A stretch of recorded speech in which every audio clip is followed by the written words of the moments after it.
rahimahullah ta'ala wa nafa'ana bihi wa bi'ulumihi fid dharain amin. Saudara-saudara kaum muslimin rahimakumullah dan para mahasiswa semester 3 dan semester 5. Pada perjumpaan daring ini kita akan membahas kelanjutan dari amaliyah Ahlussunnah wal Jamaah NU di channel Barokah Sunni. Amaliyah yang ke-11 adalah hukum zikir atau doa dan doa setelah kita sholat 5 waktu.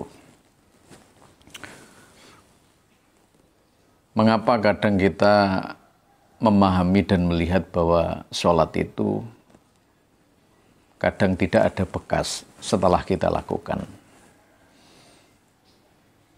Kadang-kadang kita sholat, sudah semangat, sudah rutin, tetapi bekas yang ada di dalam ucapan kita, pikiran kita, tindakan kita, sikap kita, itu sama sekali tidak mencerminkan bahwa kita sudah sholat.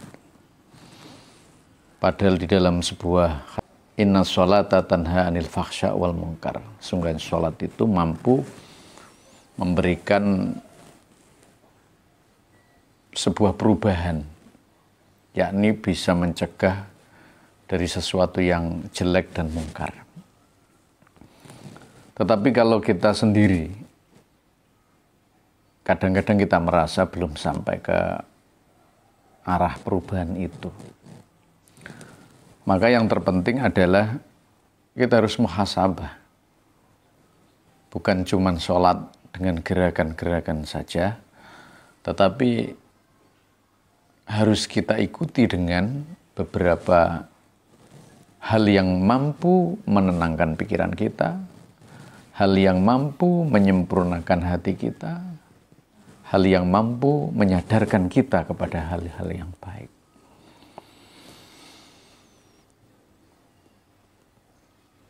Apa yang menyebabkan sholat kita bisa menjadi lebih lengkap, menjadi lebih sempurna di dalam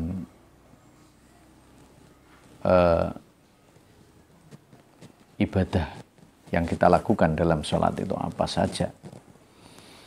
Salah satunya adalah yang mempengaruhi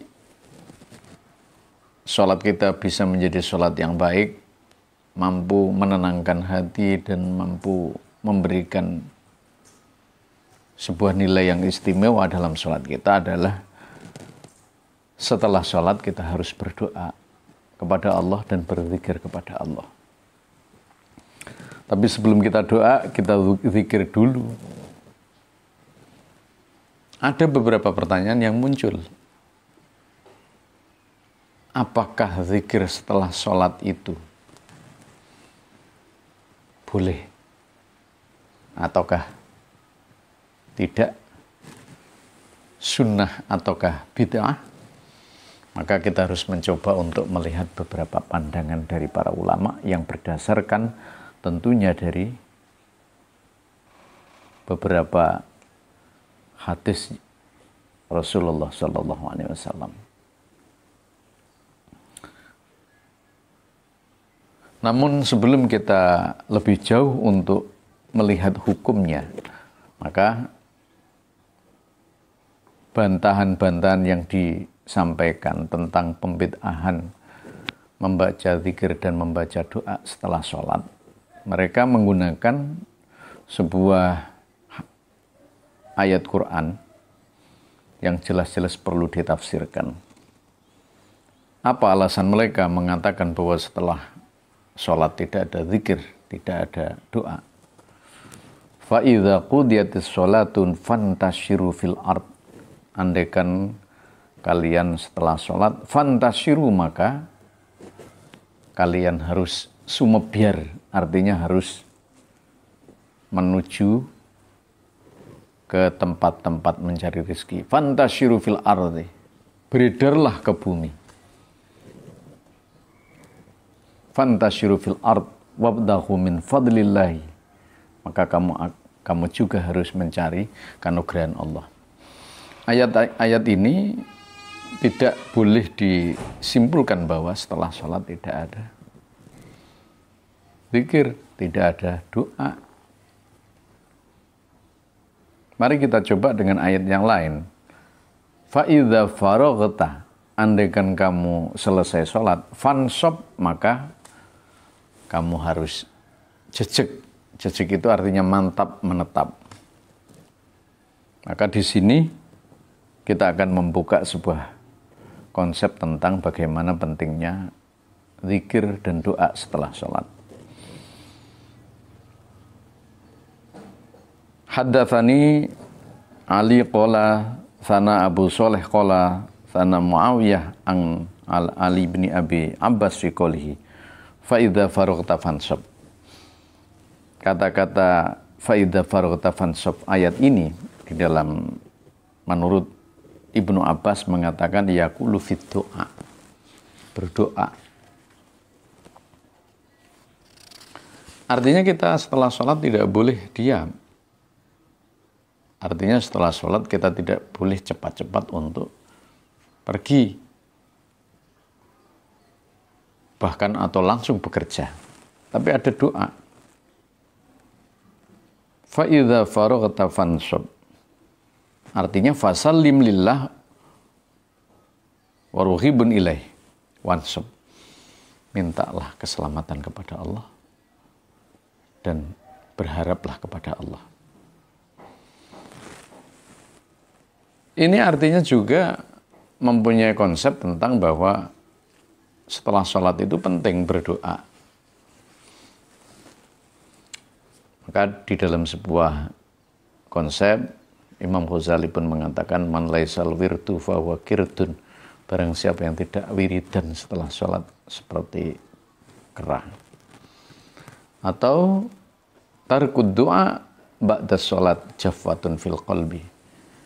Orang-orang yang meninggalkan doa setelah sholat, maka hatinya akan keras.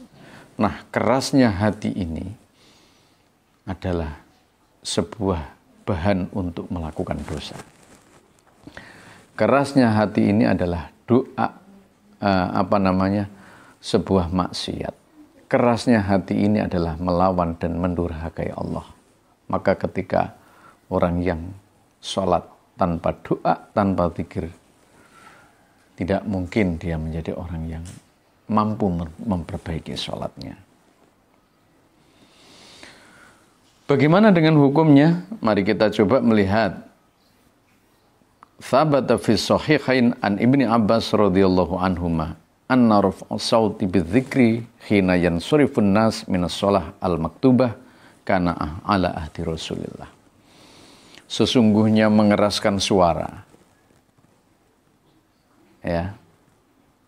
dalam zikir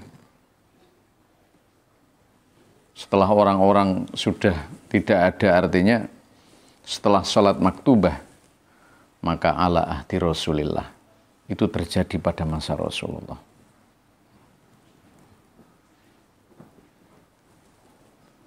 Apalagi qala Ibnu Abbas radhiyallahu anhuma kuntu a'lamu idzan sarafu bidzalika idza sami'tahu. Pada saat saya keluar, saya bubar, saya masih mendengar. Artinya bahwa zikir setelah sholat yang diucapkan keras pada saat itu, pada saat Rasulullah, itu sampai terdengar di luar saking kerasnya. Maka ketika jamaah sholat itu melantunkan zikir la ilaha illallah astaghfirullahaladzim dan bacaan-bacaan yang lain yang dibaca keras di pesantren maupun di kalangan Nahdlatul Ulama, mempunyai dasar, mempunyai dalil bahwa diperbolehkan membaca zikir dan membaca doa setelah sholat tanpa mengurangi, tanpa menghilangkan, tanpa menafikan ayat Quran yang lain. Artinya, jika kita mau sholatnya itu adalah sholat yang sempurna, sholat yang mampu memperbaiki kita, minimal setelah sholat sedikit kita membaca istighfar. Astaghfirullahaladzim, astaghfirullahaladzim, astaghfirullahaladzim. Jangan cepat-cepat setelah kita sholat, karena tidak akan menyebabkan kebaikan dalam diri kita, bahkan akan mengeraskan hati kita, menghilangkan keberkahan hidup kita, sehingga kita tidak bisa menjadi orang yang baik dalam hidup, walaupun kita banyak sholatnya. Karena banyak orang yang sholat, tetapi tidak akan ada bekasnya sama sekali, karena dia tidak mau membaca zikir dan membaca doa setelah sholat. Semoga bermanfaat. Wallahul muwaffiq ila aqwamit thoriq. Wassalamualaikum warahmatullahi wabarakatuh.